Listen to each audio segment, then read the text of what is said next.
উৎকট গৰমে দহিছে ৰাজ্য গৰমৰ বাবে হালহলনি কৰা হৈছে বিদ্যালয়ৰ পাঠদানৰ সময়সূচী ৰাজ্যখনৰ আন প্ৰান্তৰ লগতে ডিব্ৰুগড় জিলাৰ টিংখাঙৰ বিদ্যালয়সমূহতো চৰকাৰী নীতি নিয়ম অনুসৰি বিদ্যালয়ৰ পাঠদান আৰম্ভ কৰা হৈছে টিংখাঙৰ এখন আগশাৰীৰ বিদ্যালয় টিংখাং উচ্চতৰ মাধ্যমিক বিদ্যালয়ত আজি পুৱা ৮ বজাৰ লগে লগে আৰম্ভ কৰা হৈছে পাঠদান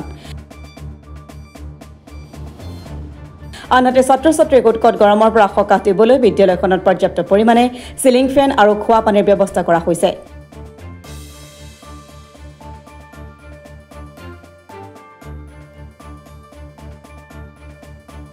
বিদ্যালয়ৰ প্ৰধান শিক্ষক অশোক গগৈয়ে চৰকাৰৰ এই সিদ্ধান্তক আদৰণি জনোৱাৰ লগতে এনে গৰমৰ দিনকেইটাত অভিভাৱকসকলক ছাত্ৰ-ছাত্ৰীসকলৰ স্বাস্থ্যৰ প্ৰতি যত্ন ল'বলৈ আহ্বান জনায়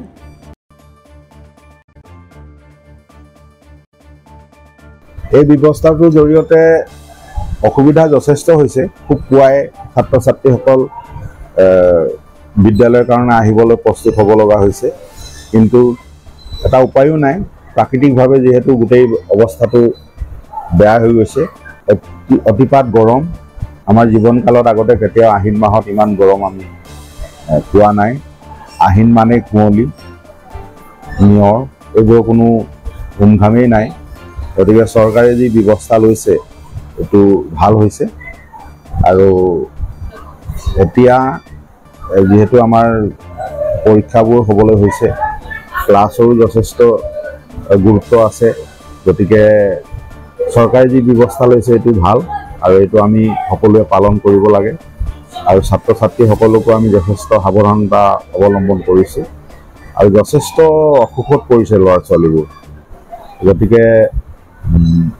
চৰকাৰে যি ব্যৱস্থা লৈছে এইটো ভাল আমি সকলোৱে পালন কৰিব লাগে আৰু আমি আশা ৰাখিম প্ৰকৃতিও আমালৈ চকু মেলি চাব আৰু খুব সোনকালেই গোটেই ব্যৱস্থাটো সুন্দৰ হ'ব আৰু আমি যথা সময়ত বিদ্যালয়লৈ আহিব পাৰিম গতিকে চৰকাৰক ধন্যবাদ আৰু কৃতজ্ঞতা জ্ঞাপন কৰিছোঁ অভিভাৱকসকলকো মই অনুৰোধ জনাব বিচাৰিম যে তেখেতলোকেও যাতে ছাত্ৰ-ছাত্ৰীক খুব পুৱাই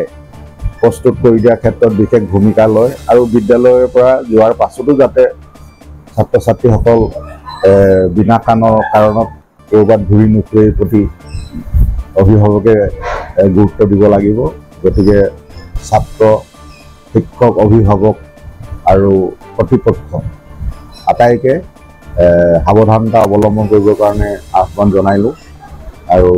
বিভাগীয় কৰ্তৃপক্ষই যি সিদ্ধান্ত ল'লে এইটো আদৰণি জনাইছোঁ আৰু আমি সাৱধানতা অৱলম্বন কৰি ছাত্ৰ-ছাত্ৰীসকলৰ যাতে কোনো অপকাৰ নহয় আৰু ক্ৰমাগতভাৱে আমাৰ পাঠদানবোৰ যাতে সুন্দৰভাৱে হয় তাৰ প্ৰতি লক্ষ্য ৰাখিম